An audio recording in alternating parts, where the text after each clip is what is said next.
번째 시간 창세기 2장 15절에서 20절까지 6절만 우리가 한번 보도록 하겠습니다. 먼저 지난주 우리가 창세기 2장 1절부터 14절까지 우리 들은 내용을 잠깐 제가 써머리 해드리고 오늘 본문으로 들어가도록 하겠습니다. 안식에 대한 말씀이 1절부터 나오죠. 하나님이 다 하시던 일을 마무리하시고 안식하셨다. 일곱째 날에 안식하셨다라는 내용이었어요. 이 안식이라는 두 가지 의미는 하나는 샤바트라는 용어와 또 누아흐라는 용어인데 이 샤바트라는 용어는 하던 일을 멈추다, 그치다, 완성해서 그만두다 뭐 이런 의미가 있다라고 들었고 누아흐는 뭐냐면 그 평안의 상태가 지속적으로 이어지다라는 뜻을 갖고 있어요. 이 두 가지 다 뜻을 출애굽기에서 주님께서 하시는 말씀 중에 내가 일곱째 날에 쉬었습니다. 그리고 일곱째 날에 모든 것들을 마치시고 안식하셨다라는 이 내용들을 가지고 이 두 가지 뜻이 공용해서 사용하고 있다라고 들었습니다. 안식에 들어갈 수 있는 조건들을 말씀하셨는데 주님께서 에덴에 들어가기 전에 에덴을 창설하시고 들어가기 전에 뭘 하면 사람을 만드시는데 사람을 뭐로 만들죠? 흙으로 만들어서 코에 생기를 불어넣어 생명으로 만드십니다. 이 생명으로 된 상태에서 에덴에 들어갑니다. 그러니까 에덴에 들어가는 조건은 뭐요? 생명이 되어야 들어갈 수 있다는 조건이 들어가겠죠. 그리고 거룩해야 됩니다. 흠이 없어야 들어갈 수 있는 거예요. 우리가 에덴을 천국의 그림자로 보는 이유가 바로 이런 겁니다. 우리는 뭐예요? 성령을 받았기 때문에 성령을 받은 사람들이 천국에 들어갑니다. 그와 같이 이 아담도 생명이 된 상태에서 에덴에 들어갔다라는 것이고 에덴이란 뜻은 기쁨, 행복이란 뜻을 갖고 있는 히브리어인데 하나님과 소통하는 그곳이 바로 행복의 원천이다 라는 의미를 부각하기 위해서 하나님께서 특별한 공간을 인간을 위해서 만드셨다. 이것이 이제 복음으로 연결돼서 복된 사람들만이, 복음을 소유한 사람들만이 갈 수 있고 하나님께서 그것을 깨닫게 한 사람들만이 들어갈 수 있다라는 거죠. 처음 아담과 마지막 아담의 차이점도 설명해 드렸습니다. 처음 아담은 흙으로 빚어서 만들었고 그리고 죄를 지었죠. 죄를 지어가지고 타락한 몸으로서 썩어질 몸을 육체를 가지고 있었지만 마지막 아담은 하나님 나라에서 오셨고 또 하나님의 자녀로서 거룩한 옷을 입게 된다. 썩지 않을 옷으로 입었다라는 차이점. 그리고 천국에서는 시집과 장가를 가지 않는다. 왜 그러냐면 이 땅에서 첫 번째 아담에게 주신 복이 뭐죠? 생육하고 번성하여 땅에 충만하라. 이 명령이 완전히 마쳤기 때문에 완성되었기 때문에 천국에서는 시집도 장가도 가지 않는다라고 우리가 들었습니다.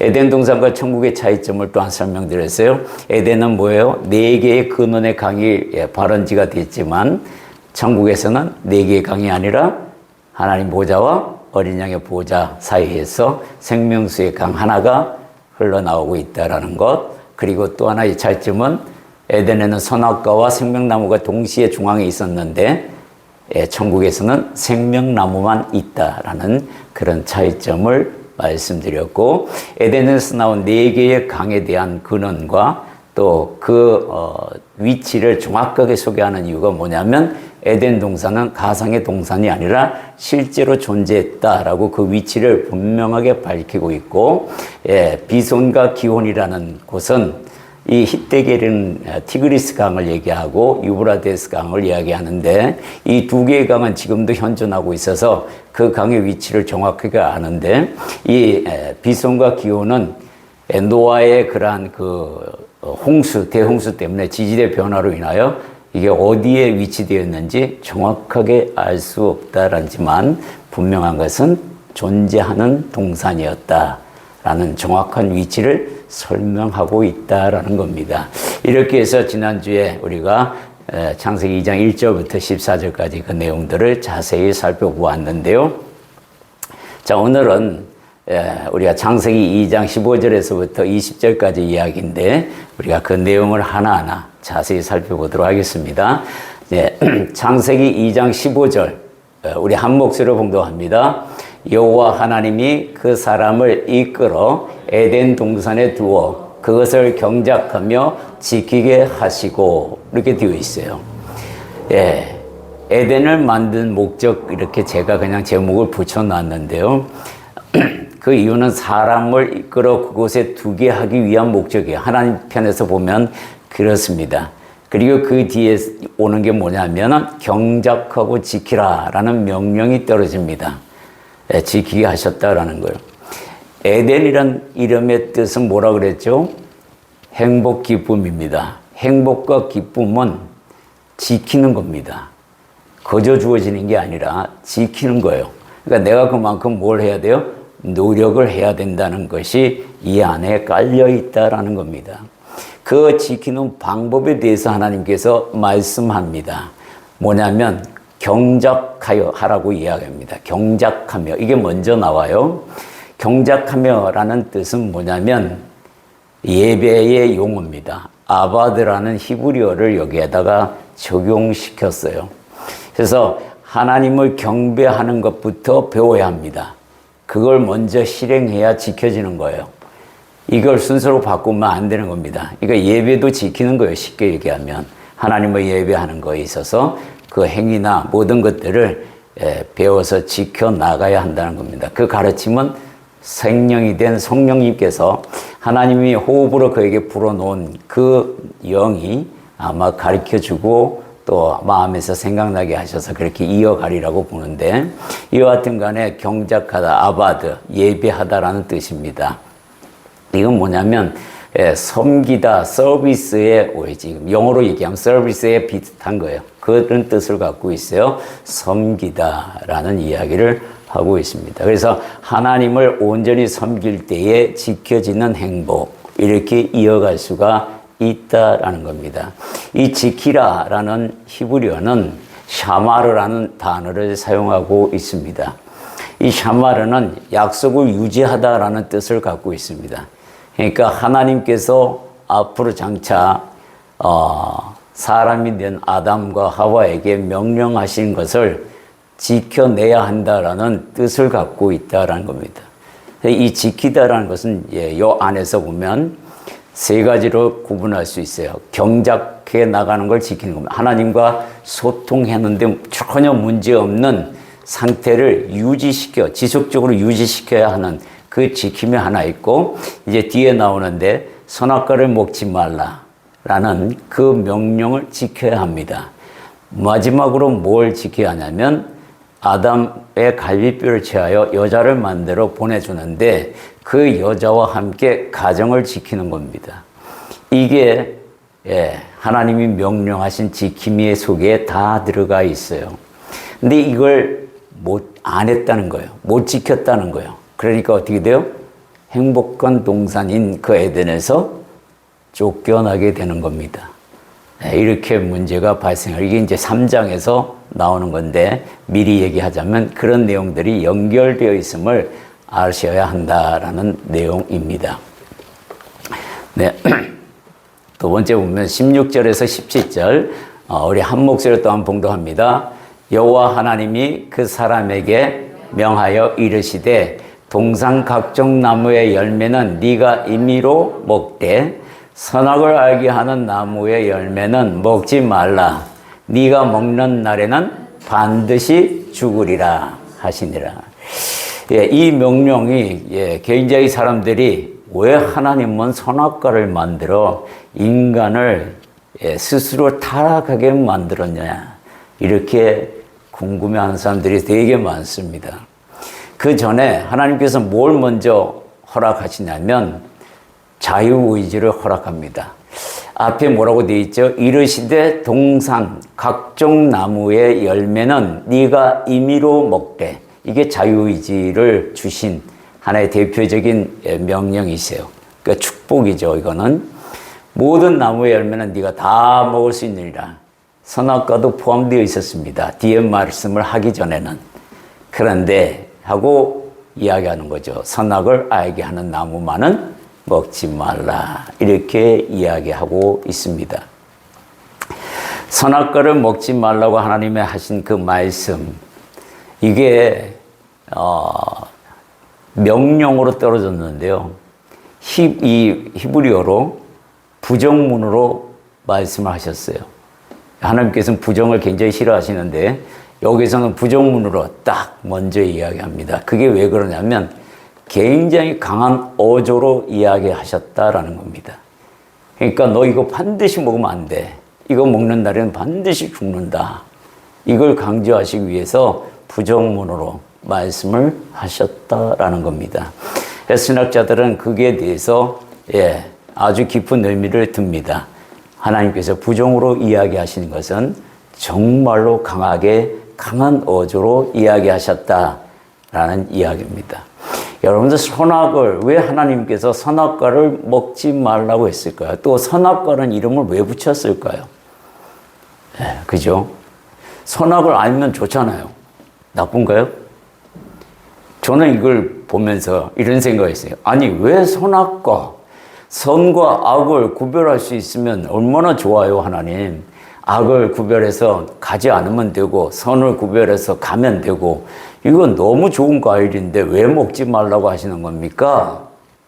이해가 안 됐습니다. 이게 한국말로 계속 이게 선악과 얼마나 좋은 과일인데 왜 먹지 말라 했을까? 엄청나게 고민을 했어요. 그런데 선악의 개념에 대한 부분을 이게 제가 주석을 굉장히 많이 봐도 그 뜻이 안 나와 있어요. 정확하게 나오지 않습니다. 그냥 선과 악이라는 개념으로만 얘기하지 우리 인간적인 도덕적인 개념만 얘기하지 실질적인 어떤 시원한 답을 제시하지는 않았어요. 그래서 하나님 앞에 많이 기도하고 얻은 답이 이겁니다. 선과 악의 기준을 하나님이 설명하십니다. 선은 뭐예요? 선은 하나님 입으로부터 나오는 모든 말씀을 실천하는 게 선입니다. 그러면 선은 뭐냐면 그렇게 실천함으로 말미암아 마음에 두고 실천함으로 말미암아 하나님과 소통되는데 아무 문제가 없는 거예요. 근데 반대로 악은 뭐예요? 악은 하나님의 말씀을 불순종함으로 말미암아 하나님과 소통되는 것들을 단절시켜 버립니다. 그래서 하나님은 선악과를 먹지 말라는 이유가 너 그거 먹는 날에는 나와 함께 있는 이 소통에 문제가 생겨서 단절이 일어나니까 난 그걸 원하지 않는다 하시고 그렇게 당부하신 거예요. 이거는 보면은 정말로 개념이 전혀 우리가 말하는 도덕적인 개념하고 전혀 다르죠. 하나님 중심에서 봤을 때 하나님과의 소통에 문제가 있느냐 없느냐 하는 그런 문제가 발생하느냐 안 하느냐 이런 풀이로 다가선다는 거예요. 이거를 이제 마귀가 알고는 단절시키기 위하여 이걸 먹게 만듭니다. 그런데 더 궁금한 거는 왜 하나님께서 선악과를 만들어 두셨냐라는 겁니다. 이거는 선악과는 경계의 선입니다. 하나님께서 분명하게 피조물의 세계와 창조주이신 삼위일체 하나님의 세계를 구분하셨다라는 겁니다. 그래서 이 선악과를 먹어서 내게로 넘어오지 말라 이 얘기를 하고 있는 거죠. 먹지 말라는 얘기는 넘어오지 말라. 이 선 넘어서는 안 된다 이 얘기를 하고 있는 건데 거기에서 아담과 하와가 뭐죠? 하나님처럼 되고 싶어서 그걸 먹잖아요. 그러니까 그 선을 넘겠다는 의도가 있는 거죠. 악한 의도죠. 당신과의 단절은 나는 상관없으니 나는 당신처럼 되고 싶어요 하고 그냥 홀라당 먹어버린 게 문제가 된다는 겁니다. 근데 이 선악과의 의미는 굉장히 중요한 의미죠. 또 하나가 뭐냐면 다른 과일에는 아무 적이 없어요. 근데 이 선악과에게만 뭐가 있어요? 하나님의 말씀이 존재한다는 거예요. 즉 에덴 동산에서 보면은 이 세상에서 지금 우리에게 뭐가 주어졌죠? 성경이 주어졌습니다. 근데 에덴 동산에서의 말씀, 이 선악과는 말씀의 나무기도 해요. 그래서 에덴 동산에서 따지고 보면 하나님의 말씀인 성경이나 다름없다는 거예요. 이 말씀을 어기면 우리는 뭐요? 지옥 갑니다. 똑같이 쫓겨납니다. 에덴에서 쫓겨나듯이 천국에서의 쫓겨남이 있다라는 겁니다. 이렇게 연결되어 있다라는 것을 기억하세요. 왜 선악과를 만드셨나? 경계선. 너와 나 사이에 두시는 하나님의 경계선입니다. 그리고 지켜야 할 바로 하나님과의 관계. 그 선을 넘지 말라. 그 선을 넘는 날은 그게 바로 곧 악이다라는 거죠. 그러니까 이 선악과를 먹지 말라는 개념은 다시 말하면 하나님을 떠나지 말라. 소통에 문제 일으키지 마라. 이 얘기로 함께 가고 있다라는 겁니다. 세 번째 말씀을 보겠습니다. 창세기 2장 18절 함께 있습니다. 여호와 하나님이 이르시되 사람이 혼자 사는 것이 좋지 아니하니 내가 그를 위하여 돕는 배필을 지으리라 하시니라. 하나님께서 여자를 만드시는 이유가 뭐냐면 돕는 배필을 만들기 위해서다라고 분명히 말씀합니다. 정체성, 아이덴티티를 우리가 분명히 알고 있어야 합니다. 이게 역순이 되어버리면 사회는 혼탁해지고 다시 질서 없는 상태, 혼돈의 상태로 넘어가게 됩니다. 그래서 하나님께서 뭐예요? 남자와 여자를 만들었다라고 얘기하면서 남자를 먼저 두신 이유가 뭐냐면 순서예요. 똑같이 평등하지만 순서에 있어서는 남자가 먼저 만들어졌다라는 이야기를 합니다. 이 질서를 이야기하고 있어요. 질서 파괴하지 마라라는 거예요. 정확하게 순서, 그 순서는 유지되어야 한다. 질서는 유지되어야 한다라는 개념으로 이 성경은 계속해서 이야기합니다. 근데 여기 본문에 보면은 재밌는 표현이 있어요. 여호와 하나님이 이르시되 사람이 혼자 사는 것이, 여기서 사람이라고 얘기합니다. 아담이라고 말하지 않아요. 우리나라 이 번역본에도 사람이라고 얘기하고 영어에서도 man이라고 합니다. 아담이라고 말하지 않아요. 물론 남성이라서 아담으로 지칭한다고는 하지만 굳이 아담으로 표현하지 않고 사람이라고 한 것은 앞으로 만들 여자를 이 안에 포함시켜서 인류라는 단어를 대신 미리 대명사로 쓰신 거라고 합니다. 그러니까 성경은 이렇게 정확무하다는 얘기가 앞뒤를 다 생각하고 쓰신다라는 것을 우리가 알아야 한다라는 겁니다. 바로 이 사람이라는 뜻은 그랬습니다. 근데 혼자 사는 것이 좋지 아니하니, 혼자 사는 게 좋지 않다. 즉 결혼이, 여러분들은 어떻게 생각합니까? 결혼은 반드시 해야 된다고 생각합니까? 안 해도 된다고 생각하십니까? 성경적으로 이야기하면 혼자 사는 모습은 하나님 앞에 좋다 나쁘다?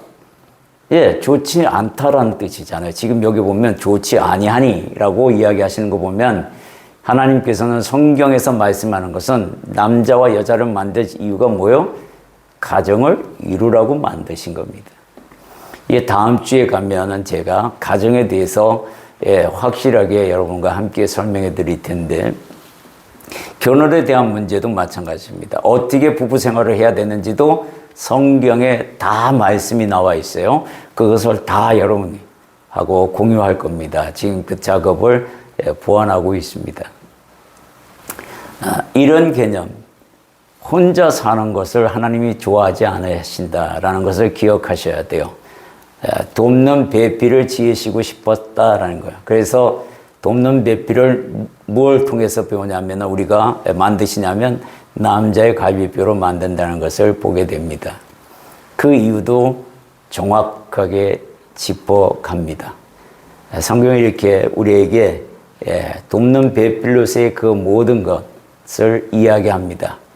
혼자 사는 것을 원하지 아니하시는 하나님의 모습, 또 가정을 이루게 하기 위해서 배필을 만드시는 모습, 서로 도우면서 사는 것을 기뻐하시는 하나님의 모습, 이것들을 이 말씀 안에서 우리가 찾아볼 수 있다라는 겁니다. 네 번째는 뭐냐면 어떻게 돕고 무엇을 도울 것인가 라는 문제예요. 여기서 다 실패합니다. 그렇기 때문에 왜 실패하느냐? 우리 할머니께서 실패하셨잖아요. 원주 할머니가. 그죠? 하와가 실패했기 때문에 우리는 다 실패하게 되어 있어요. 아무리 정신 차리고 한다 그래도 실패하게 되어 있습니다. 그분의 피가 흐르고 있어요, 우리한테.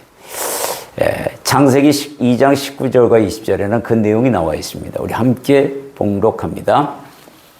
여호와 하나님이 흙으로 각종 들짐승과 공중의 각종 새를 지으시고 아담이 무엇이라고 부르나 보시려고 그것들을 그에게로 이끌어 가시니 아담이 각 생물을 부르는 것이 그 이름이 되었더라.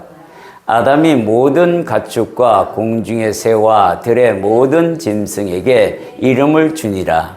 아담이 돕는 배필이 없으므로. 이렇게 이어갑니다. 자, 여기 보면 첫 번째 본문에 보면 이 19절에 보면은 흙으로 각종 들짐승과 공중의 각종 새를 지으시고, 흙으로 지으셨어요? 여러분 어떻게 생각하십니까? 이 말씀에 말씀으로 다 지으셨는데 왜 흙으로 지었다고 나오시지? 흙으로 지은 것은 인간밖에 흙으로 지은 게 없는데, 이렇게 오해할 수 있습니다. 네, 그렇지 않죠? 이 새들, 각종 들짐승, 가축도 포함됩니다. 공중의 각종 새들 다 어디서 나왔어요? 예, 흙에서 나왔습니다. 땅에서 나왔어요. 그래서 하나님께서 땅에다 명령하시잖아요. 땅은 각종 짐승을 내라, 이렇게 명령하신다고. 그러니까 땅에서 나오잖아요. 흙에서 나오는 거예요. 그죠? 그래서 흙으로 지었다라고 표현하는 겁니다. 아담과 하와처럼 이렇게 손으로 막 빚어가지고 이렇게 한 게 아니고, 손으로 직접 빚으신 것은 하나님께서 인간만 그렇게 하셨고, 나머지는 다 말씀으로 명령해서 탄생합니다. 물고기도 마찬가지예요. 물고기는 물에다가 생명을 불어넣습니다. 그래서 물은 이렇게 표현하죠. 각종 물에 사는 짐승을 내라. 그래서 물고기들이 그 물에서 살게 됩니다.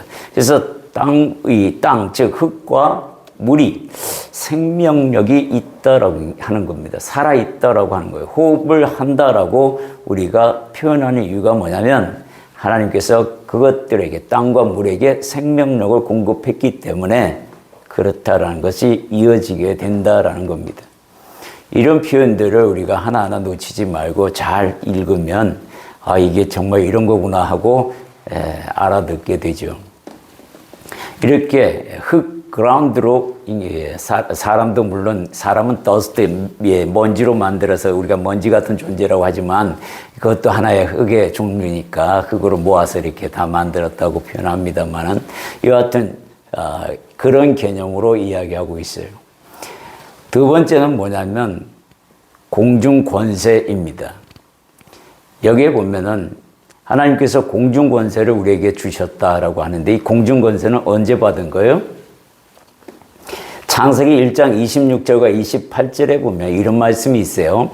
26절에 보면 하나님이 이르시되 우리의 형상을 따라 우리의 모양대로 우리가 사람을 만들고 그들로 바다의 물고기와 하늘의 새와 가축과 온 땅과 땅에 기는 모든 것을 다스리게 하자, 이렇게 말씀하세요. 그렇죠? 하나님의 형상대로 만들고 그걸 다스리게 하자 하시고 이렇게 말씀하시니, 그 다음에 28절에 보면 똑같은 내용이 또 나옵니다. 하나님이 그들에게 복을 주시며 하나님이 그들에게 이르시되 생육하고 번성하여 땅에 충만하라, 땅을 정복하라, 바다의 물고기와 하늘의 새와 땅에 움직이는 모든 생물을 다스리라, 이렇게 명령하셨어요. 이 명령이 바로 여기서 이루어집니다. 하나님은 말로만 하시는 게 아니라 우리 인간에게 직접 권한까지 다 줍니다. 다스리는 권한을 주셨기 때문에 이들에게 이름을 붙인다라는 것은 뭐죠? 주인이 붙이는 거잖아요. 그러니까 이것들을 다 아담과 하와 밑으로 넣으셨다라는 얘기입니다. 그러니까 주인 행세를 하고 있는 거죠. 하나님께서 이 아담에게 완전히 주인을 만들어 주신 거예요. 만물을 다 아담에게 주는 과정입니다. 이게 공중권세라고 우리가 얘기해요. 이 공중권세, 이거를 만약에 아담과 하와가 지키고 있었다고 하면 우리는 아마 떵떵거리고 살았을 거예요. 그죠? 만물이 우리 것인데. 근데 그게 우리 못 갑니다. 누가복음 4장 6절에 보면 마귀가 이렇게 얘기합니다. 자, 마귀가 하는 말을 잘 들어보시기 바랍니다. 누가복음 4장 6절인데 이르되 이 모든 권위와 그 영광을 내가 네게 주리라. 이것은 내가 넘겨준 것이므로 내게 넘겨준 것이래요. 하나님께서 넘겨준 게 아니라 아담하고 하와에게 공급했던 이 공중 권세, 다스리는 권세가 그들이 사탄에게 순종하는 바람에 순종하는 자의 종이 종이 된다는 것을 알잖아요. 그죠? 그러니까 그에게도 다 이양시켜 줘버렸다는 겁니다. 내가 이걸 아담과 하와에게 이양받았는데, 넘겨받았는데, 네가 나한테 절하면 내가 도로 다 줄게. 이 얘기를 하고 있는 거예요. 예수님한테. 예수님께서 광야에서 시험 받을 때 마지막 대목에 나오는 말이 이 말입니다. 절 한 번만 해라. 그러면 내가 이거 다 도로 돌려줄게. 이거 되찾으러 왔잖아. 이 얘기를 하고 있는 거죠. 이 좋은 것을 선악과를 먹지 말라는 그 말씀을 어김으로 말미암아 마귀에게 고스란히 넘어가고 말았다라는 이야기를 하고 있습니다. 하나님께서 그에게 주신 이 모든 말씀들, 그것을 지켜나가야 함에도 불구하고 인간이 게으르고 욕심이 많아서 모든 것들을 다 빼앗기고 말았다라는 이야기를 성경 계속해서 우리에게 이야기합니다. 흙으로서 만든 이 모든 짐승들까지도 우리에게 주시고자 했던 하나님의 그 마음, 지킬 수 있었음에도 불구하고 지키지 못했다라는 겁니다. 이렇게 하나님께서는 흙으로 각종 짐승을 만들어서 어떻게 하냐면 아담에게 이끌어 오깁니다. 그 아담이 불러서 오는 게 아니고요. 하나님의 아담 앞으로 지나가게 만드셔요. 하나님께서 이 작업을 하고 있습니다. 그리고 돕는 배필을 만드셨다고 이어지는 겁니다. 하나님께서 이 모든 새와 짐승을 아담 앞으로 지나가게 하셔서 아담이 무엇라고 부르는지 그걸 보시는 거예요. 무엇라고 부르는지. 이게 포인트입니다. 배필이 뭘 해야 되는지를 알게 하는 대목입니다. 서로 돕는 배필이 됩니다. 여자만 남자를 도우라는 게 아닙니다. 성경은 항상 평등을 주장하고 있습니다. 순서만 남자일 뿐이지 모든 권위나 모든 저거에 있어서는 공이 같이 갑니다. 그래서 서로 돕는 거예요. 서로 돕는데 어떻게 도울 것인가? 이걸 보시겠다는 겁니다. 하나님께서 샘플로 지금 말씀하고 있어요. 하나님께서 지금 샘플로 지금 지나가게 만드시고 이름을 짓게 하시고 아담을 지금 돕고 계시잖아요. 그죠? 아담이 일할 수 있게 돕고 계셔요. 그러니까 배필이 이걸 하라는 겁니다. 하나님이 이렇게 하시듯이. 가정을 지켜나가는 데 있어서 하나님께 영광을 돌리는 데 있어서 그 일을 감당하라고 말씀하고 있는 겁니다. 근데 이걸 하냐 이거예요. 우리가. 하나님께서 우리에게 분명히 말씀하고 있습니다. 성경으로 분명히 우리에게 말씀하고 있는 거예요. 어떤 결과로 네가 지금 돕는 배필을 돕고 있는지 어떤 결과가 너에게 임하는지를 보고 생각하고 도우라는 겁니다. 너의 유익이냐 아니면 하나님께 영광이냐 그 결과가 무엇이냐라고 우리에게 묻는 거예요. 무엇이라고 부르는지 보시려고 그 말씀과 같이 어떻게 돕나 보시려고 배필을 만드셨는데 실패합니다. 딱 하와가 실패하는 걸 보여주죠. 그런데 남자도 같이 실패합니다. 그 실패한 것을 받아 긍정적으로 자기 것을 만들어서 공범이 됩니다. 이게 이제 3장에서 나오는 말씀인데 이렇게 같이 가는 거예요. 이거 도우라 그랬더니 엉뚱한 데로 도는 거예요. 하나님께서 이렇게 지금 당신께서 직접 샘플로 이렇게 도와야 해 라고 이야기해 주고 있는데 그것을 배제하고 자기의 유익들로만 채워나가는 그런 모습들을 보게 합니다. 로마서 8장 28절에 보면 우리가 알거니와 하나님을 사랑하는 자, 곧 그의 뜻대로 부르심을 입은 자들에게는 모든 것이 합력하여 선을 이루느니라. 아담을 만드시고 에덴에 두시고 또 갈비뼈를 취하여 밖에서 하와를 만들어 아담에게 이끌어 오셔서 돕는 배필을 주셨는데, 그런데 뭐예요? 우리는 합력해서 선을 이루는 것이 아니라 악을 이루고 말았다라는 이야기를 합니다. 이게부터 실패가 되어버렸어요. 그러니까 우리는 늘 실패하는 존재가 될 수밖에 없는데, 그러나 하나님께서 우리에게 뭘 주셨어요? 우리 안에 뭘 주셨죠? 성령을 주셔서 그것을 끊게 만드십니다. 온전히 돕게끔 유도하셔요. 이게 귀가 열려 있어야 되고 마음이 열려 있어야 됩니다. 양심에 호소하시는 하나님의 음성을 들어야 합니다.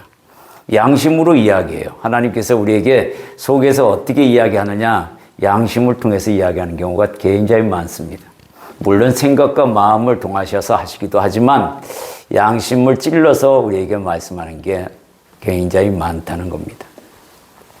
결론적으로 뭘 이야기하느냐 하면 고린도전서 10장 31절에 보면 분명하게 드러납니다. 뭘 도우라고, 왜 어떻게 도우라, 그 결과가 뭐로 나타나냐면 그런즉 너희가 먹든지 마시든지 무엇을 하든지 다 하나님의 영광을